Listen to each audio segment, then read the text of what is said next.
तो है गाइस रावरे मन के जवार नतून एक मिनी ब्लॉग में तो गाइस आज बहुत दिन पीछे अंदर बागान दिखे घुरे गए और बागान दिखे गाजिला में कितना सुंदर सुंदर फूल फुटी है। हल्दिया हल्दिया फूल लाल लाल फूल और अंदर संगे मोर सोहन भाईओ है और हमारा दोनों जन निकले के आसी और बरखनो झिमिर झिमिर दिखे कितना मजा लगे दिखे परिवेकटा। और ये गाछटा में फूल लाल फूलटा ये गाछटा में फुटी है सोहन भाई जे भांगाई काने है और फूलटा के तोरा देखे पारबा सीरीज गाछ के फूल लगे कितना मजा लगे देखी के डालटा संगा है डालटा में आधा फूल फुटबारो है गुटी गुटी हो है और मैंने ये डेकोरेट करने खातिर बहुत मजा लगबे गाइस ओकाने हमराও सोची जे घर ले যাব আর মজা से डेकोरेट করব বলি কেন আর তোদেরকে দেখাবো তো তোরা ভিডিওটা মে বনি থাকবা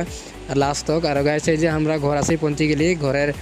মজা से একটা টাপ বানাবো বলি গিয়ে তো ঘটি একটা লে হে ঘটিটা মে আর ঘরের আংনাকের কিছুমান ফুল গিলা है ওগুলাকেও ले লিলি সঙ্গে আর এই ফুলটাকে মজা আছে ঘটিটা মে দিব বলছি আর দেখতে কি মজা লাগে গাইস কিরকম সাজাতে हैं এরকম টাপটা মজা লাগতে है মানে ধুনিয়া बनते हैं আর তোদেরকে কিরকম লাগে তোরা কমেন্ট করে জানাবা আর ভালো লাগলে ভিডিওটাকে লাইক করে দিবা আর ইনস্টাগ্রামটাকে ফলো মারি দিবা।